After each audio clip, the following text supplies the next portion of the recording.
மௌன ஊடுருவல். மிளகாய் பயிரில் பச்சை பேரி அசுவினி தாக்கம். மிளகாய் பயிரிடப்படும் பசுமையான வயல்களில் பெரும்பாலும் கவனிக்கப்படாமல் ஒரு மௌன ஊடுருவல் நடைபெறுகிறது.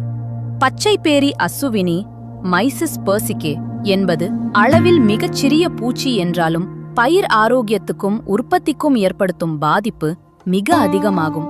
பச்சை பேரி அசுவினி தங்கள் வாழ்க்கையை மிளகாய் செடிகளின் மென்மையான இலைகள், இளம் கிளைகள், மலர் மொட்டுகள் மற்றும் வளர்ச்சி முனைகளில் குடியேறுவதன் மூலம் தொடங்குகின்றன. முள் போன்ற ஊசி வடிவ வாய்ப்பாகங்களை பயன்படுத்தி அவை செடியின் திசுக்களை துளைத்து தொடர்ச்சியாக சாறு உறிஞ்சுகின்றன.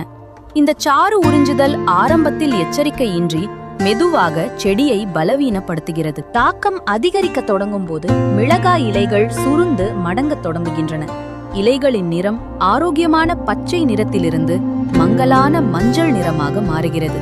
செடியின் வளர்ச்சி தடைப்படுகிறது, பூத்தல் பாதிக்கப்படுகிறது, மேலும் காய் உருவாக்கம் குறிப்பிடத்தக்க அளவில் குறைகிறது. சாதகமான சுற்றுச்சூழல் நிலைகளில் அசுவினிகளின் எண்ணிக்கை மிக வேகமாக அதிகரிக்கிறது.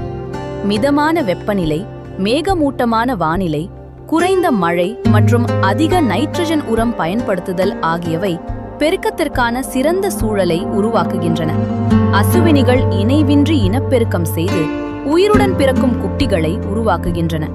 குறுகிய காலத்திலேயே சில பூச்சிகள் அடர்த்தியான கூட்டங்களாக பெருகுகின்றன. அசுவினிகள் மிளகாய் பயிரை மட்டும் சார்ந்திருக்கவில்லை.